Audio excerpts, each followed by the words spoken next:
I was just minding my own damn business here on this cruise here, and suddenly the CIA prick attempted to brainwash me. So I did the same back to him. If you ever want to fuck with the CIA, just reverse the order.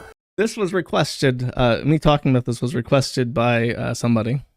And this is a very nice page to put in front of everybody and say, I'm going to talk about this. This is from the Federal Bureau of Investigation. This is not about me, for once. I was informed that there was a scheme. The FBI had schemed a sneaky little scheme, and I will read this for you. This is a FOIA paper.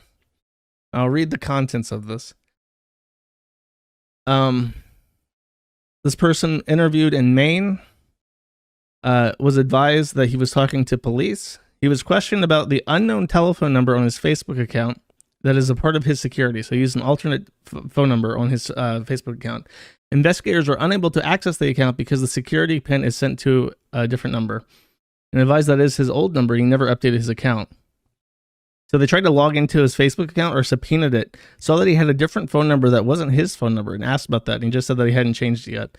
He admitted to downloading Tor onto his high school laptop. He explained that he thought members of a chat group were hacking his account. He decided to look online for advice on hacking. He found out about Tor from a distant relative and also advised that he had accessed Facebook account from the laptop, even though it was against school policy. Members of the chat group are okay. Somebody else said that he sometimes feels bullied in chat, but he was usually high, so it didn't bother him that much. That person confided in a different member of chat that sometimes he has dreams, that come true. And then somebody else asked him if he was going to shoot up the school.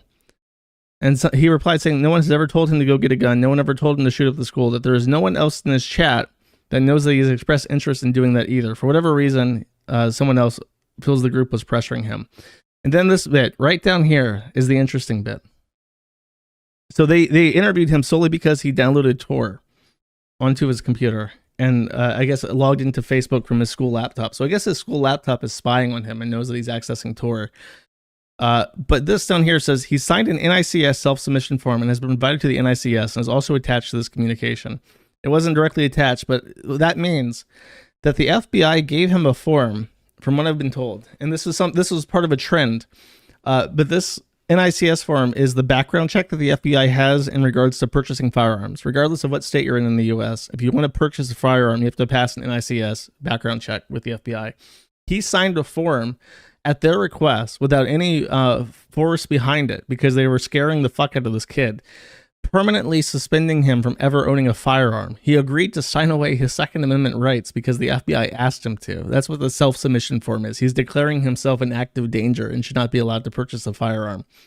So they found out that he had downloaded Tor onto his high school laptop, walked to his house, interrogated him, and got him to sign this form.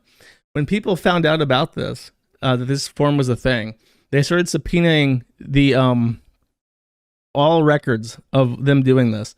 And the FBI has apologized and said that they've destroyed all the records of these NICS self-submission forms. So now they don't have them anymore. But they were keeping them until they got caught and then immediately shit their pants and destroyed any evidence of this. Because if you really think about it, it's a completely unconstitutional thing. You can't sign away your rights to an attorney. You can't sign away your rights to freedom of speech. You can sign a waiver saying that you're speaking to police without an attorney, and that's done of your own free will. Or you can sign into a contract to not say certain things, but you can't permanently, irrevocably sign away your rights to a firearm because the FBI knocked on your door. It's just not permissible. It's a very interesting little thing that I heard about that someone asked me to share, and I figured I would. So I hope you feel elucidated. Never talk to the police because they don't have your interest in mind. Who would have thought? And if you have kids, make sure you also inform your children to never talk to police because they do not have your interest in mind. Take care, kid. Remember, God is perfectly just. He's gonna go make God's kingdom again.